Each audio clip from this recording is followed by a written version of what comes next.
How are we doing, guys? Moose here, episode 64 of our West Ham United career mode, and we are deep into the end of season 2 here. Games 36 and 37 of the Premier League season. It's actually games 59 and 60 in the season, so we have just blown through season 2 here. So many games, obviously. We had some great runs and some competitions. Obviously picked up the Capital One Cup trophy while also bowing out of the FA Cup in the semis. We lost in the round of 16 in the Europa League, so we could have even had more games. But right now, we're just focusing on how we're going to finish in the league. As you can see, we are 5 points off of league leaders Manchester City with 3 games to go. So theoretically, we could go top.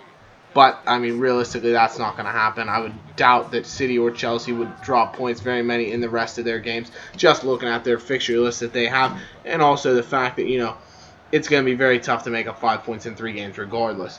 But we do have a matchup against Hull City. They're pretty comfortable in mid-table as well, at least as far as I had checked. So no problems there. We do come out with a full-strength side to Boleyn and Carroll leading the attack, Downing in the hole behind them. Oxlade-Chamberlain, Delph, and Kiyate making up midfield with Cresswell and Jenkinson returning to the flanks. Nkulu and Tompkins in the middle, Adrian in goal, and Hull with an early chance here in the early gun. Cresswell does clear the ball off the line, but it's tough to tell if it actually would have been on the line or would have went in the net or if he just cleared it away. But either way, great chance. Dybala with some lovely skill moves. He does go down in the area, but it was a bit of a dive after Davies had knocked the ball away from him. Another good chance in the early gun because Carroll uses his strength and just bowls over a defender, but thankfully for Hull City, unthankfully for us, they do get the ball away. Another early chance here for Hull in the 18th minute. The ball falls out to Quinn, lays it off for El Mohammadi after their first attempt was cleared away. Falls into Sackville. He heads the ball onto the post, and it's cleared away by Adrian off the bar, but he was actually offsides on the play. Thankfully, it didn't do any damage, but El Mohammadi looking to create another chance as he gives the ball away to Oxlade-Chamberlain, but it's a poor decision here by Nkulu. He just strays on the ball too long, allows, I think it might have been Diame to get onto it, and he does curl a strike at goal, but it's a simple save for Adrian. So like I said, we do have this game versus Hull City, and my plan going forward here is going to be we're going to have Hull City and West Bromwich Albion in our 2 games in this episode. West Bromwich Albion, of course, will be our last home game of the season. The next episode, 65, will be the game against Newcastle, which is the final game of the season. Take a look at that save by Adrian. They're unbelievable stopping the free kick. We'll actually have a chance here by Oxlade-Chamberlain, and then you will get the goal decision system, which I haven't seen in quite a long time, but it's going to be fantastic to get a look at that. As Dybala went for the spectacular, but a good block by Michael Dawson to keep his attempt away, and then we do see the goal decision system. What a save from Adrian. And it's funny how they actually spotlighted this moment here, because the ball actually gets closer to the goal line, not on this decision here, but you can see they'll play it out in just a second, and it actually gets closer to going in the net, but it never does cross that goal line. What a stop that is by Adrian. Absolutely heroic piece of goalkeeping, and that's what he can offer. Some heroic goaltending at times, some sensational saves, but other times he'll have an absolute mare and let in just some ridiculous goals, howlers at the near post, terrible headers, things of that nature. So, he's very hit and miss. I've had a couple of goalkeepers recommended. You'll see those once I do get into the beginning of next season. We take a look at some of our transfer targets. I'm going to be scouting them so we do know what they're going to be worth, so we can make our transfer dealings move along a little bit quicker and get into season 3. And I do have some stuff regarding season 3 that I will have a poll up after we get through the end of season 2 here that I will want to hear your guys' feedback on what you think we should be doing. But like I said, we're going to have Newcastle in the next episode. We'll also go over what happened in the Premier League, how things finished there, probably how the FA Cup finished as well. I don't know. We probably will be able to cover the Champions League as well and kind of results there. That'll be all in one episode, because then the episode, that'll be on Thursday. Of course, this will come out. You should be watching it on Tuesday. Thursday will be that game with the Newcastle and the recaps and everything. Then Friday, we will have the goal of the season voting. The nominees will be up. I'll have a straw poll up for you to vote, and you'll be able to give your decision on that, which will result in our goal of the season voting, culminating in our awards ceremony, which should come out Sunday night or Monday, depending on how the voting's going, and if I want to give it a little bit more time if we need to separate a winner. But in this game, we did separate a winner in the 58th minute with a wonderful header from Andy Carroll, who had, like I had mentioned to you in previous Hammers headlines from I think 2 episodes ago, he hasn't been scoring. He really had a dry spell as Dybala kind of took over the offense. We also saw Oxlade-Chamberlain making an impact, Wickham doing a little bit better, and Carroll back on the score sheet with what he's known for, a precision header with a ton of power. No chance for Jakubovic. Lovely ball in. I think it was from Downing, and it's in the back of the net. It's a beautiful goal from Andy Carroll's 11th in the Premier League this season, which gives him, for now, the team lead, as he had been level with Dybala at the previous moment in time. But like I said, then we'll have the award ceremony, which will come out Sunday night most likely, and then from there we'll be getting into season 3. If we do get a good European offer, as in like even a Belgium, a France, a Spain, England, anyone, I would consider playing the Euros, but I don't know if I'll be able to get that offer for now, so we might not be in Euro 2016. We might just have to see who does win that competition. But Paulo Dybala does add insult to injury for Hull City at home with a wonderful finish. It was really made by an unbelievable ball if you did watch it.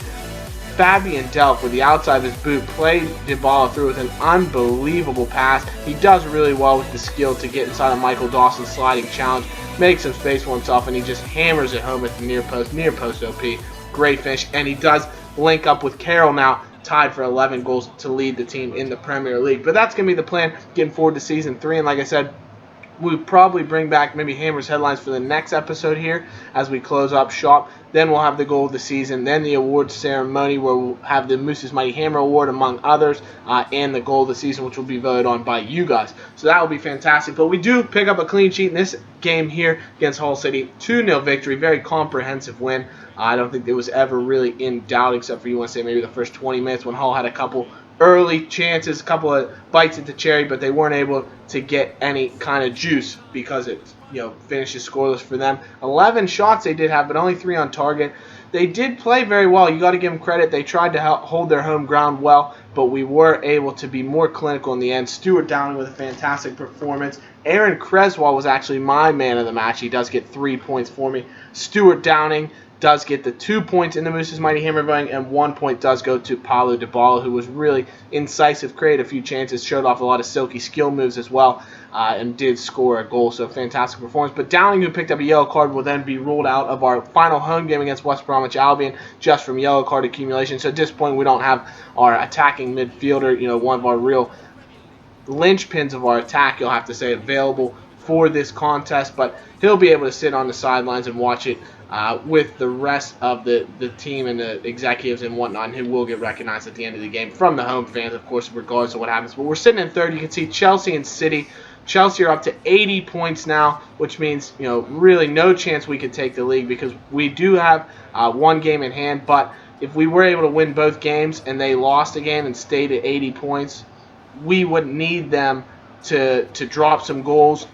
We'd have to catch them because their goal differential is about 8 or 9 goals better than ours. So really the chance of us winning the league is ruled out entirely, but we're comfortable. We're going to finish in third, which will solidify us in the Champions League for next year and mean we won't have to play any qualifiers, which is fantastic. My goal for this season, the board wanted Europa League. We're definitely going to outdo that. Obviously, my goal was fourth, and thankfully for us, you can see that fourth place United and Arsenal, who are battling for fourth, were in 61 and 60 points respectively. So they've really struggled this year because normally in the Premier League you'll see fourth place hovering around, I want to say 65, 70 points. I think 70 is what a lot of fourth place teams will be closer to in these years. Especially recently, so I think that's what we were looking for, and why I was thinking it'd be such a battle for fourth. But the teams like United, Arsenal, Tottenham, Everton, I think is in 6th or 7th. They've all really dropped off, and it's allowed us to kind of take our time to ball with some wonderful skills here. Look at the roulette, nice little ball roll, double step over, unbelievable skills from the Argentine there before he is closed off by the West Bromwich defender. But great ability by him. He does really well, played through. Nice little ball roll to get inside, and he does take a shot that loops over the bar. So Dybala creating chances again for us. Plays the ball up from the back into Aaron Creswell. He's able to spot the run of Oxlade-Chamberlain out on the left wing as we came out in the 4-3-3 formation. Nice ball roll to get inside defender. Then he roulettes past Julian Lescott. Unbelievable skill, and another block by the West Bromwich Albion defense. And that they were very stalwart. I'll tell you what, we did really well getting past kind of the midfield and the first line defense, but that last defender was just the man to beat, and we weren't really able to do it at any point in this game. Good chance for Brown today in the 66th minute to give West Bromwich Albion the lead, and they're unable to do so. But their center back, Djilibadu, former of Nantes, I think in France, gets forward, creates an attack, and it culminates in Brown today finishing it for a 1-0 West Bromwich Albion lead in the 87th minute, and that's huge for them because they're actually sitting in 18th in the relegation zone. I think 4 points behind Swansea, but the win will put them just a single point behind Swansea if they're able to hold on heading into the final day of competition. Great chance in the 90th minute for Andy Carroll, but his shot is deflected to Daniels, who's able to comfortably scoop it up. He does try and boot the ball along and get things away, clear it up, and force the final whistle from the referee. But Brown today, the goal scorer, eventually gives it away on a hard tackle from Oxlade-Chamberlain, finds the feet of the big Geordie Andy Carroll into Nkulu, our center back's gone forward.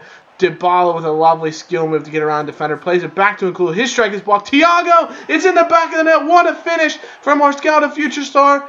But no, he's ruled just offsides, and this is the harshest offside call I've seen in FIFA. He looks onside. Take a look at the replay. He is offside, but he comes right back as Nkulu strikes it. Look at that. He's onside. It's disappointing from the referee to rule a goal out like that, as it would have brought us to equalizer, and it would have been a fantastic finish from Thiago, who I love seeing on the score sheet. Obviously, he's one of our youth academy graduates, but that's how it would finish. We would lose 1-0 in our final home contest of the season, which is disappointing, but we can't fault the team. 10 shots. The goalkeeper for West Brom had a nice contest. For me, man of the match was Aaron Cresswell yet again to get 3 more points, and he was man of the match from FIFA as well. Delph, I thought, was really strong in the middle of the park, gets 2 points in the Moose of My Hammer voting, and Mark Noble does get 1 point as well. So not the best of results, but that said, we do have 1 game left in the season. We're hopefully going to go out with a bang, with a victory, and get a solid result away at Newcastle. So here's how the table looks. Chelsea and City will be battling out for the title on the final day. Arsenal and United just 1 point separating them for the final Champions League spot as well. And West Brom and Swansea will be in a battle to get out of the relegation position. So some huge stuff we'll be talking about on deadline day. I hope you have enjoyed. Be sure to comment. Let me know what you thought of this episode. Leave a like, subscribe, and we'll see you then. Bye-bye.